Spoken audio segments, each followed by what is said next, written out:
This is Geometry A, Unit 7, Lesson 3, Bisectors and Triangles. This lesson deals with two separate concepts, so I'm going to make two separate videos. The first one is dealing with perpendicular bisectors and the circumcenter. So let's review a little bit what a perpendicular bisector is. If I have a line segment, call it AB, segment AB. The perpendicular bisector of AB is a line drawn such that it is perpendicular, that means 90 degrees or right angled to AB, and it goes through the midpoint of AB, dividing AB exactly in half. The construction technique we used with straight edge and compass was to put the compass on A, draw a swinging arc above and below, and then copy that same arc to point B, and then draw a line through the two connecting points, the two intersection points, so to speak. And that line is the perpendicular bisector.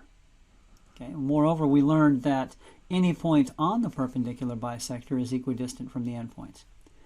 So translate that to a triangle now. Okay, so we're going to draw a triangle. Draw a triangle. Okay, and we're going to construct the perpendicular bisectors of all three sides. Now this can get a little confusing. Okay, because there's a lot of arcs and stuff intersecting all over the place when you combine the constructions of three perpendicular bisectors. Okay, so here we go. I combine them this way. I just pick the longest side and do the perpendicular bisector of that side.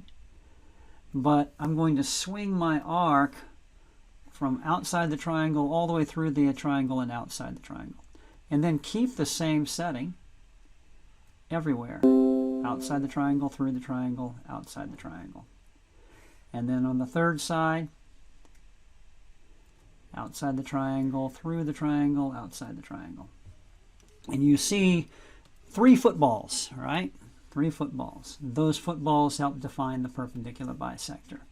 So I'm going to draw a line through the tips of the three footballs. Here's the one on the upper left. Let me change colors here. So this is the perpendicular bisector of that side. Okay. And let's go over here. Okay, and do this one here. This is the perpendicular bisector of that side. And we have the perpendicular bisector of the third side. Now what actually occurs here that is a surprise is notice what the blue lines do. They all cross at a single point. Okay? They are concurrent. And they intersect at the point of concurrency. Concurrency means that they meet at a single point. They all intersect at one point. They are concurrent. Okay? And so once again, these are perpendicular bisectors. Perpendicular.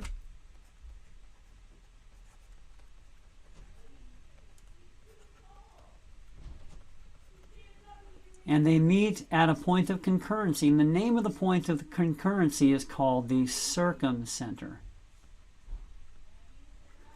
And here's why it's called the circumcenter. Circum means to go around, right? So circumcenter literally means to go around the center.